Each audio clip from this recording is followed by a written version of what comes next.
Hello everyone, welcome again to another video. Today's focus will be on shoulder stability.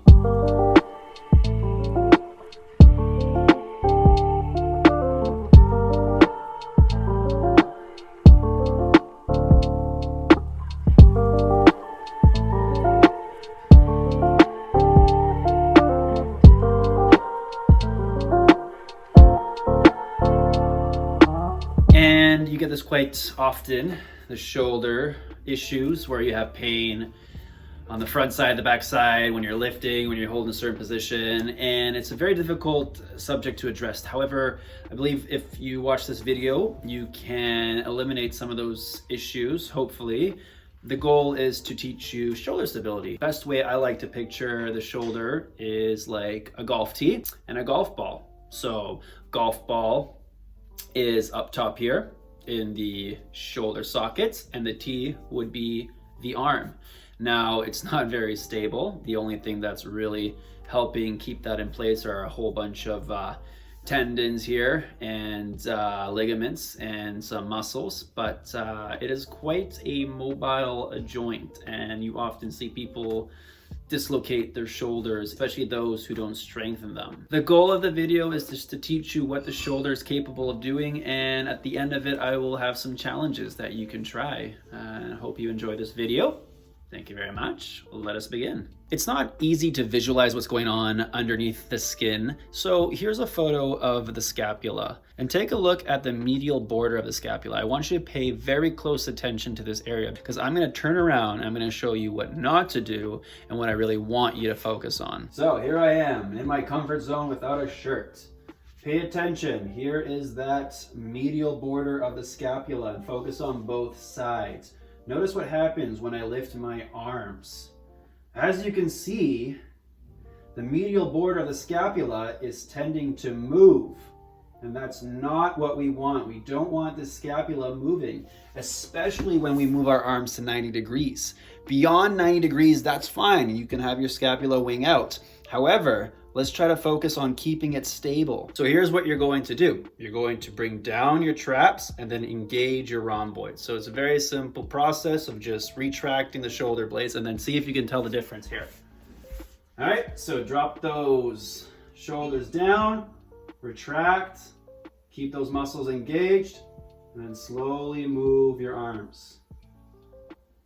Now what you should be able to notice is that the spine of the scapula is not moving as much as it was before. Besides the fact that you notice scapular winging, and we can go about that in another video, what we're trying to focus on is just keeping the scapula engaged while moving. We can fix the scapular winging later in another video by practicing some serratus anterior presses. Let's get another close-up and really understand what we're trying to do with our muscles, and then we're going to practice some things up against the door. Here's the first step on a visual on depressing the shoulder blades. So when your shoulder blades are nice and high, what I want you to think of is two tapes of string pulling down on your shoulder blades, just like that. So what we're doing here is we're depressing the shoulder blades. That's the first step. So here's our second step. Now we're going to imagine that there's a pencil in between our scapula, and as the arrows are showing, we are bringing the shoulder blades into the middle of our spine.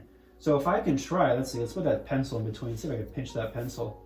Let's put it right on my back. Push hard. Pinch it.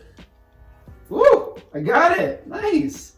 So it's not to that extreme, not that extreme, but the point is what you're trying to do is you're trying to bring those two medial borders of the scapula, and you're trying to pinch inward in between the spine. So downwards for depressing, and then let's rotate them inwards, and we're pinching right in between the spine. So those are your two steps and your two movements.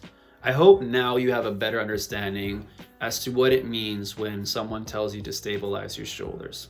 So here's your first practice. Find yourself a door, or if you want, you can get foam roller. Same concept. I prefer a door because it's a lot more narrow, and that allows you to really retract your shoulder blades, and you get a better feedback. This entire practice right now is all about feedback. So you want a better understanding as to where your shoulders are, because you can't always see them while you're holding that position. So this is gonna be your first static hold. I want you to do this for 30 seconds. Take about 30 seconds to a minute break after, and I want you to repeat for 4 to 5 sets. On another note, that's actually why I prefer using a door as opposed to a foam roller. However, if you're out of equipment or you're at the gym and this is all you have, that's fine.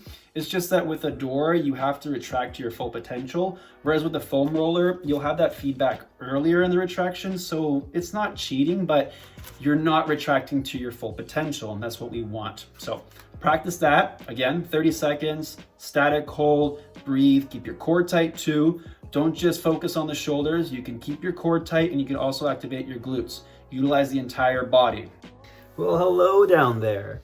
So I hope you're comfortable with stabilizing your shoulders up against the door there for 30 seconds, and you want to repeat that for 4 to 5 sets. Repeat that as many times as you possibly can until you really feel as though you're comfortable with the movement. Well, it's actually not the movement, you're just holding a stable position. But now we are going to involve a movement. So try this out. Same concept, up against the door, depress, retract, stabilize those shoulders, and now add some shoulder flexion, but only up to 90 degrees.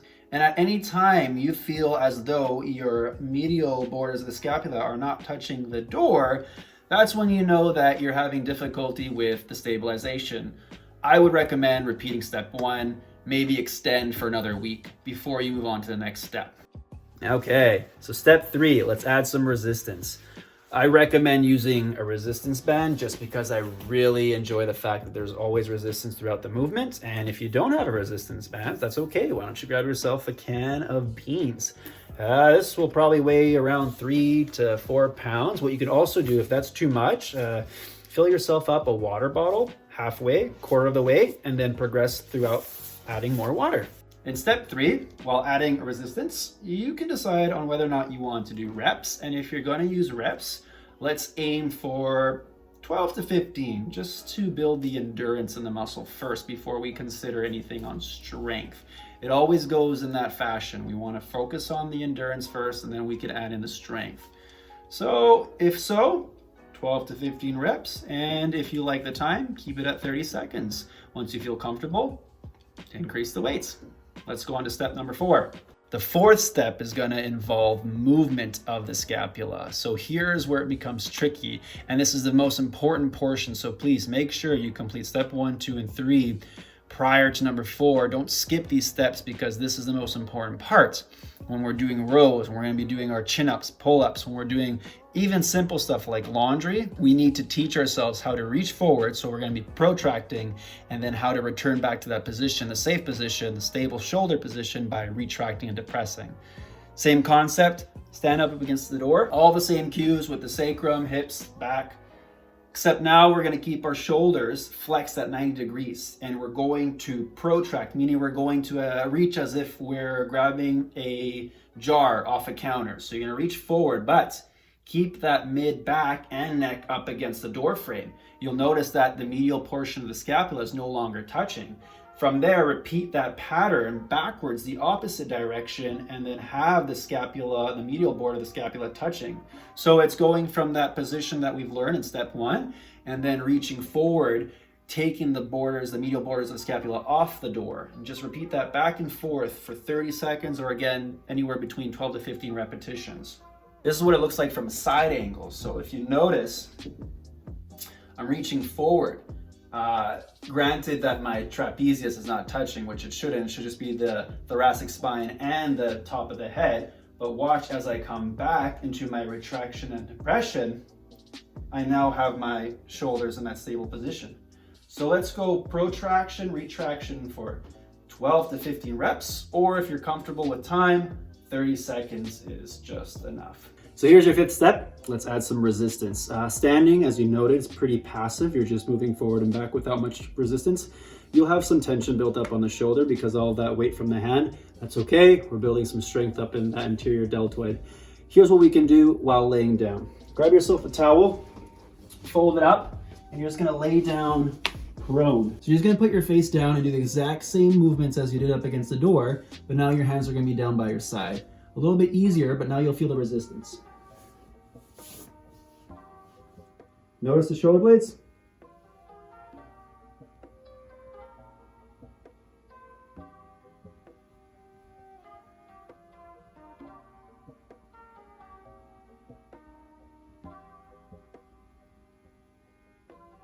So just like in the first video, make sure that you're pulling those shoulder blades down, depressing, and inward, retraction. Try it out. So here's step 6, you can add some resistance. It's slightly tough to perform this movement, but try it out. Have your bum up against the wall, feet with resistance bands on, and then perform the exact same movement.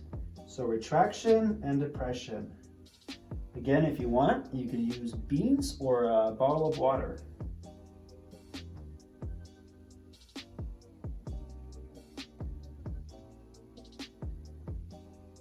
Same concept, 12 to 15 reps or 30 seconds. So try those out. Follow all 6 steps. At any time that you feel like you're regressing, go back to step. If you want, start all the way from the beginning. The most important thing I want to stress is when you're doing these movements for the protraction retractions, keep your arms straight. At no times I want you bending. You're not pulling, you're just moving your arm in a straight plane. And I've noticed that in a lot of individuals, they'll tend to feel like they're pulling. You're not pulling, you're just letting the scapula do all the work. That's the most important part too. The scapula is doing all the work, not your arm. Retracting and depressing. So enjoy this video. If you have any questions, feel free to reach out. This is Kinesiology Marty, and I hope you enjoy.